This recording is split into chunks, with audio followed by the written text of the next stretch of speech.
Enthusiastic English learners, welcome to my YouTube channel. I'm Japanese. I'm not a native English speaker, but I'd like to speak English fluently. And that is one of my lifetime goals. And also, I'd like to test whether I'll be able to improve my English skills, especially speaking skills, by filming and posting my video on YouTube.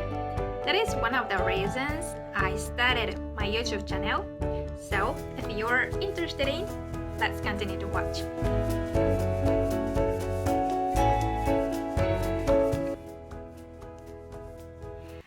And today I'm going to talk about how to prioritize learning English.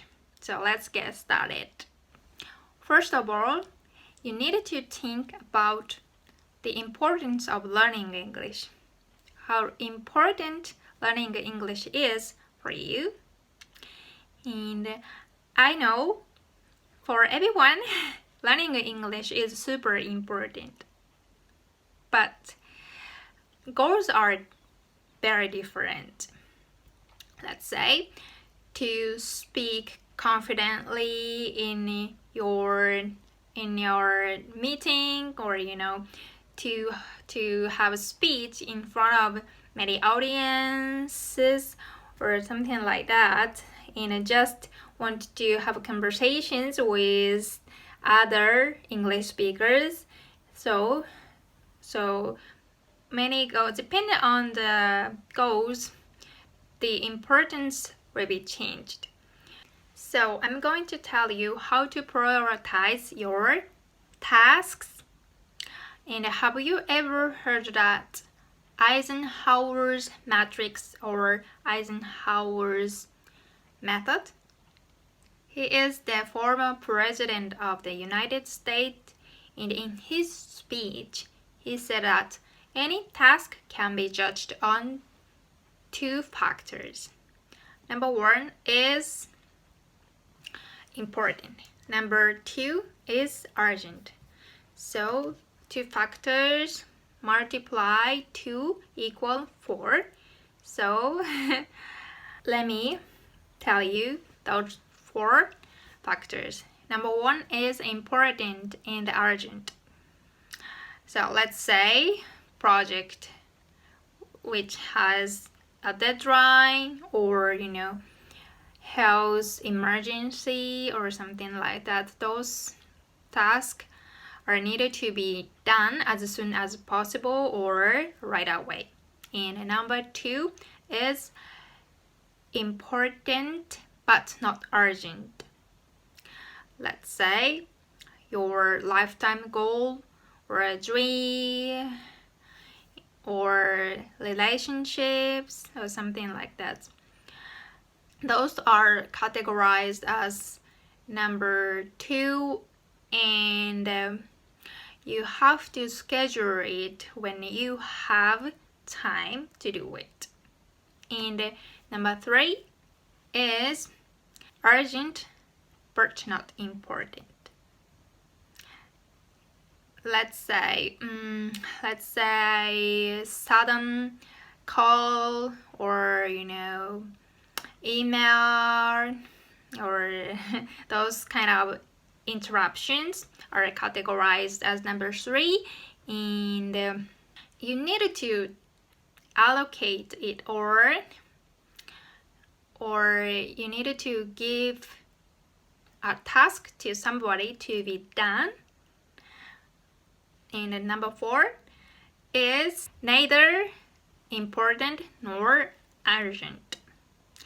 Let's say watching TV, social media, or surfing websites are categorized as number 4. And in this case, you don't have to do it right away, so do it later or drop it from your schedule. However, I'd like to add my opinion into his method, because being a stay-at-home mom, I don't have any other colleague or any other person to share my housework and raising my children. So in this case, I have to do the number 3's task by myself. So that leads me to my next point. And so after I gave birth to my second daughter, my third time decreased more, and that made me think about how to use my time efficiently, how to utilize time. And I decided to focus the most important 3 things in a day. So I realized that I can't finish all tasks in a day. What are 3 things I must finish within a day? So I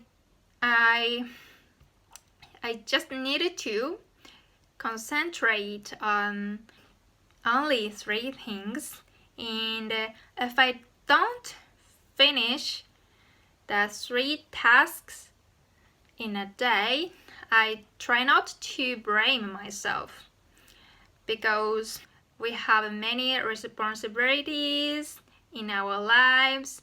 You may have family or children, so sudden emergencies happen all the time.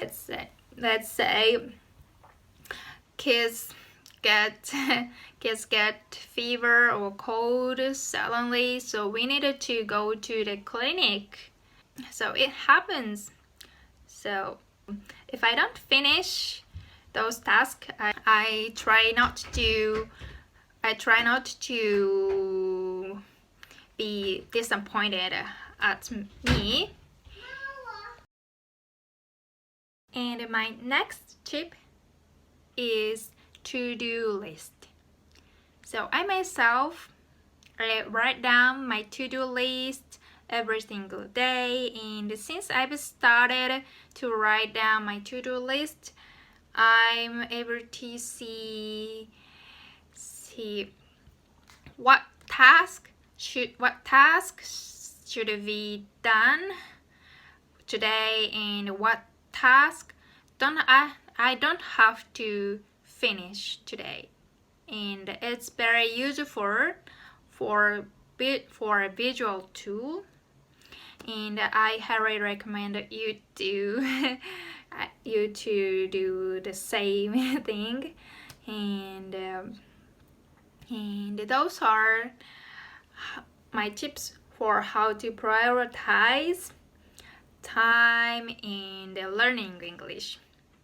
And that is for today. And if you have any question or you have any tips for prioritizing learning English, please comment below. I am so happy to connect with other learners, and until next time, let's keep up learning English together. And thank you very much for watching. I see you in the next video. Bye for now.